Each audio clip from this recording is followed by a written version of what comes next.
Trump is chemotherapy. How does that sound like a campaign slogan?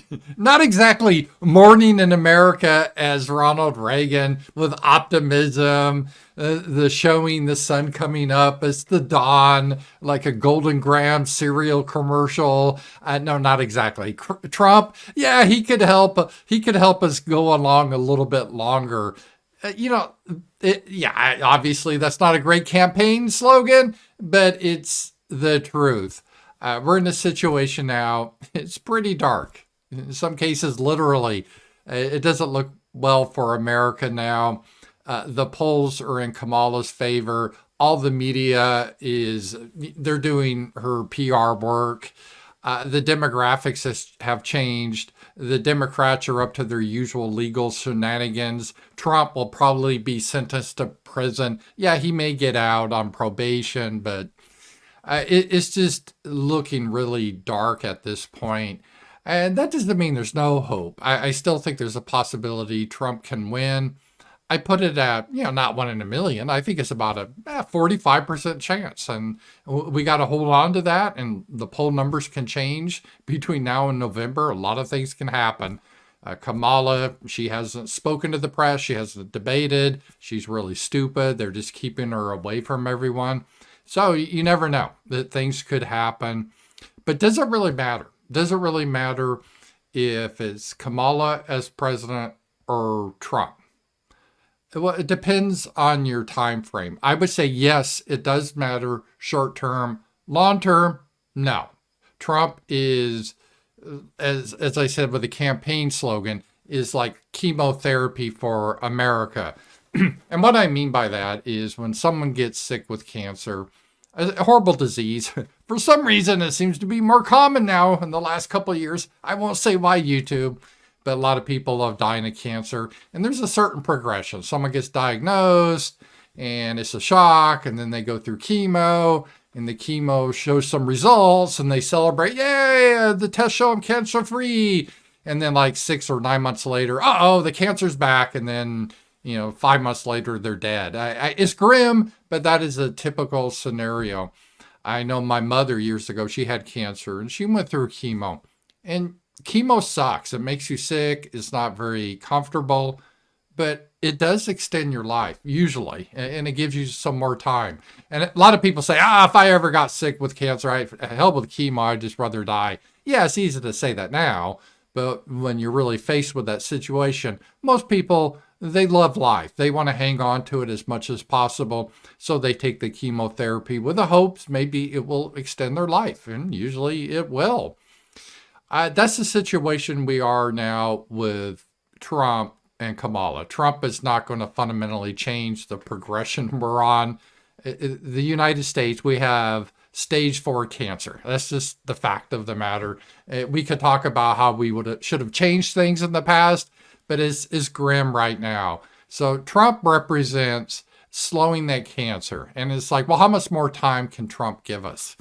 I don't know, because you have to define your term, short term, long term. Long term, this country's doomed, and we got to think of another solution. I'm 100% agree with that. But short term, and I would say it's up to maybe 20 years, maybe up for 20 years, Trump can keep something that looks like America, where we have some liberties and something that reminds us of the past together, maybe 20 years. Because with Trump in office, he's not going to do mass deportations, even though he wants to, but he will slow the rate of illegals coming in. I do believe that will happen. He did that during his first term. So things will continue to get worse in America with immigration, but not at the speed it will with Kamala. Kamala will full force bring them in as fast as possible to replace you. So we'll end up as basically a third world country. And what will that mean? Well, the big reason the Democrats are doing this is because this will turn America nationally into a one-party state, like Hawaii, California, Illinois, New York. There is a Republican Party. It does exist, but it's irrelevant because when you get to a certain percentage of the population, they no longer have our values, meaning white heritage Americans. They don't have those values. They're from other homelands that they don't have that within them for the most part. So they're going to vote Democrat, a vast majority. And the difference is at that point, right now, you can create a shitty place like in California. And California is nice if you're rich, right? Everywhere is nice if you're rich. But for most people, it's shitty, so people are trying to flee out of California. We see that. People are leaving New York. They're leaving Illinois. They're coming to red states. But what do you do when the whole country is screwed? And where do you flee then? See, that's the problem. But we will accelerate our trend to a one-party state. If Kamala wins this election, this will be the last election nationally that the Republicans really have a chance, because they're going to do a quick path to citizenship, and they're going to try to flip states like Texas and other states. There's just not going to be a path anymore. And those battleground states, they're going to go firmly in the Democrat camp as they bring in millions of Haitians and Somalis. It's just not going to be possible. That's the way it is. So what will that mean, though? What will America look like? Well, we're going to have a lot more crime, and that's just going to be a given. You see this in third world countries, and the courts are going to be very corrupt. There's going to be very racial bias because the Black Lives Matter. If you're a white person, you're not going to have much sympathy by the courts if you're the victim. So you're going to have your own security, your own private gates, sort of like South Africa. Now, if you're rich, you can manage it. But if you're middle class or poor, you're going to always have to be looking over your shoulder for crime. The days of nice small towns, walking hand in hand, people playing in the park will be gone.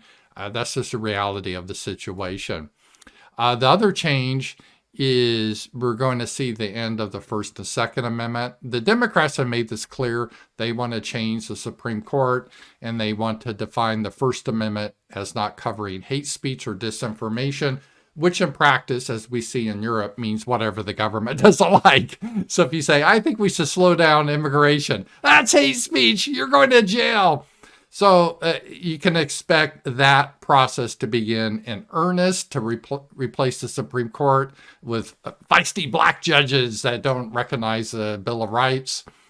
And there's going to be a lot more pressure on companies, social media companies, especially what was Twitter or X, are going to try to force Elon Musk out and, again, implement draconian censorship. That will be the progression, and it won't be long. And it'll be illegal to organize. They'll consider that act of hate. So it's going to be it'll be like living under a police state. Economically, it will be a disaster. They're going to implement communism again, but they're going to rebrand it as the term equity. And the goal is, we're going to take from the rich and give to the poor.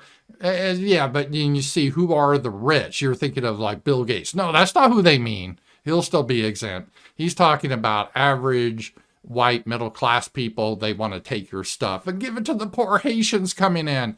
That will be their model, as confiscating your land and property like the communists did. And again, if you object, that will be considered hate and you'll go to prison for that. That is their goal. And obviously that will implode the country, will become a third world standard of living. Very poor. Most people will be very poor, except for the people connected with the government. They will have their gated community, so that will still exist. That's where we're going.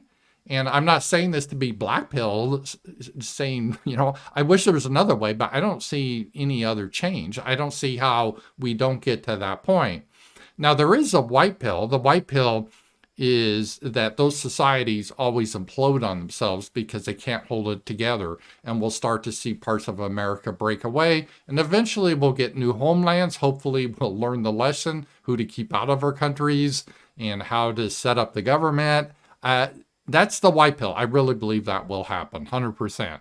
But another black pill, how long is that going to be? We could live under a dystopian government for 70, 80 years, like the old Soviet Union. So I want to, I admit, I want to delay that. And Trump represents a delay. He can give us some more years in America that still kind of looks like America. And, that's what we have. We all just have so much time on the earth. And I think most of us want the time to try to be as pleasant as possible. That's what Trump represents. So I don't have any illusions about Trump, that he's a savior. He's going to deport all these people. It's going to make America great again. I find it very unlikely he's going to get elected. And even if he should be elected, they will just overturn the results. These people, they're headed into pure totalitarianism. But Trump does give us our best shot. He gives us a reprieve for a little bit. And that's just all we have at this point. So Trump is the short-term solution. He's our chemotherapy. But long-term, we have to have a new homeland, a new life, so to speak, that we can start forward with. Talk to you guys later.